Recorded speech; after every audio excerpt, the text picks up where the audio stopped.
Olemme tehneet hevosella metsätöitä ammattimaisesti 20 vuoden ajan. Lisäksi tuotekehittelyä ja välinekehittelyä reilun 10 vuotta. Kehittelymme ensiarvoisen tärkeänä lähtökohtana on ollut hyvinvoiva hevonen ja tehokkuus.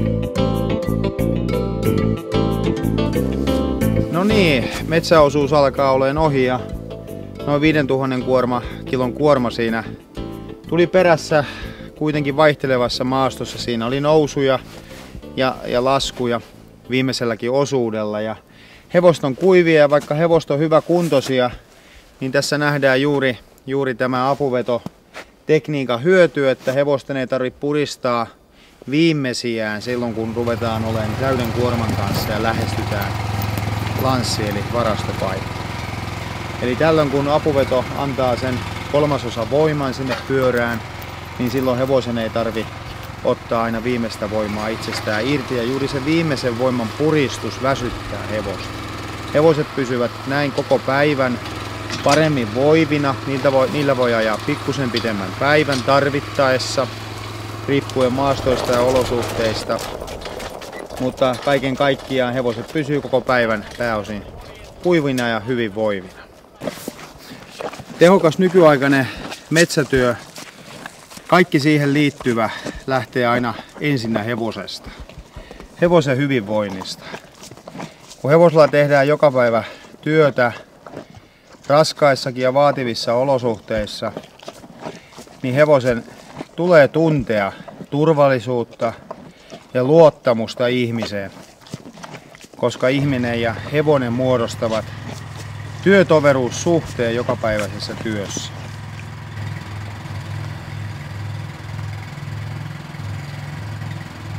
Kevät tekee tulonsa ja jäät rupeaa heikkenee, eli ajokin rupeaa olemaan viimeisillä. Mutta jonkin verran tästä kohteesta, eli kyseessä on tämmöinen hyvin yleinen saari täällä Ikaalisissa. Kyrösjärvellä on reilu 30 saarta, ne on hyvin rehevä pohjaisia, voimakas kasvuisia, mutta ongelmaksi on muodostunut useina vuosina juuri, että kalustolla ei päästä saariin. Hevonen on tässä kilpailukykyinen ja pystyy keveytensä ansiosta saarisavotoita suorittamaan.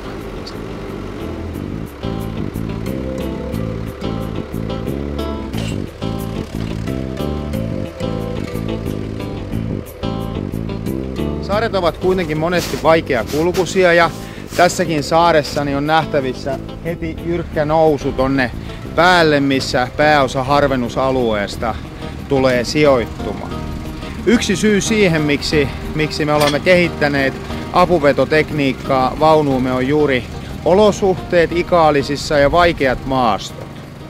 Hevonen pystyy suoriutumaan vaikeistakin rinteistä, mutta yleensä raskaan vaunun vetäminen mäen päälle niin on ilman apua hyvin raskasta. Nyt kun ruvetaan nousemaan tuota rinnettä ylös, niin voidaan havaita apuvedon hyöty. Kuten huomattiin, niin hevoset nousi jyrkän mäen suhteellisen lepovauhdissa ja apuveto siellä pikkusen pyöri jatkuvasti eteenpäin, auttaen sitä hevosten liikettä. Tässä vaunumallissa, mikä on meidän kevyimpiä ammattikäyttöön suunniteltuja kantrihepo vaunumalli, niin apuveto on ainoastaan yhdessä pyörässä. Sen saa myös toiseen pyörään, jos on paljon rinteitä, missä hevosten kanssa liikutaan, mutta koska vaunu on kevyt, niin myös yhdessä pyörässä apuveto riittää. Ja sitten kun kuormaa tulee päälle, niin se apu siellä auttaa entistä konkreettisemmin. Ja oikeastaan nyt rupeaa olemaan kevät pitkällä ja lunta ei ole enää paljon, mutta silloin kun mennään paksussa hangessa, rinteissä ja yleisesti ottaa vaikeakulkuisissa maastoissa, niin apuvetotekniikka auttaa hevosia noin 30%. Ja pieni 13 hevosvoiman Honda, samalla kun käyttää kuormahydrauliikkaa, niin siitä saadaan hyvin helposti apu sitten hevosille. Turvallisuustekijänä vaunustamme löytyvät myös jarrut, jotka voi sitten kuorman ajaksi lukita. Eli tässä on toinen vipu runkolukolle, jolloin kuormainta voi käyttää sivulla. Koko runko jäykistyy. Ja sitten samoin jarrut ovat kiinni. Eli sitten kun lähdetään ajoon, kummatkin vivut vapautetaan. Jarrut on auki ja runkolukko on auki.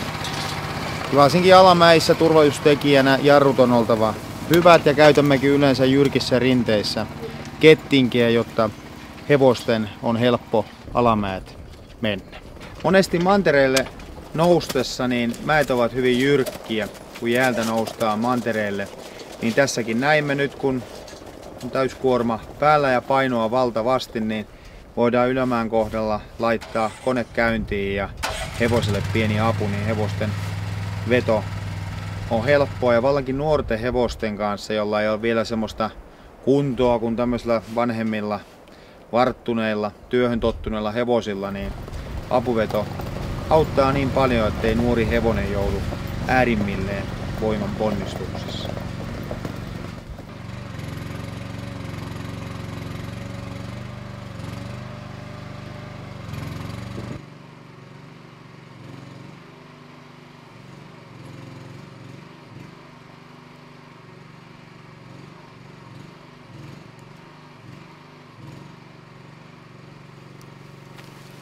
No niin, saarisavotta alkaa olemaan lopuillaan ja kokonaispuumäärä on reilut 300 kiintokuutioa. Me ollaan hevosten kanssa ajettu sitä reilu 2 viikkoa. Reilun kilometrin matka ja noin 30 kuutioa päivässä siirtyy tien varteen. Kun ajomatkat lyhenee, niin mahdollista on ajaa jopa 40, jopa 50 kiintokuutiota päivässä silloin kun tehdään 7 tunnin päivä keskimäärin.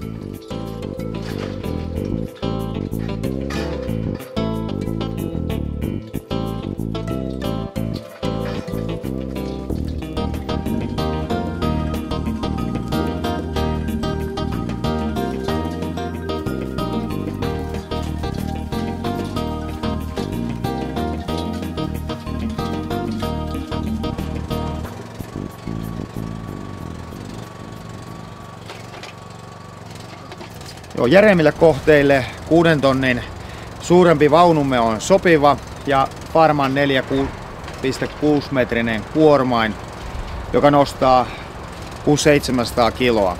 Silloin kun kohteet, missä liikutaan, kuten tässäkin hautausmaa kohde, missä on vanhoja suuria puita, puut saattavat painaa lähes 1000 kiloa, niin silloin järeämpi vaunu ja suurempi kuormain ovat paikalla.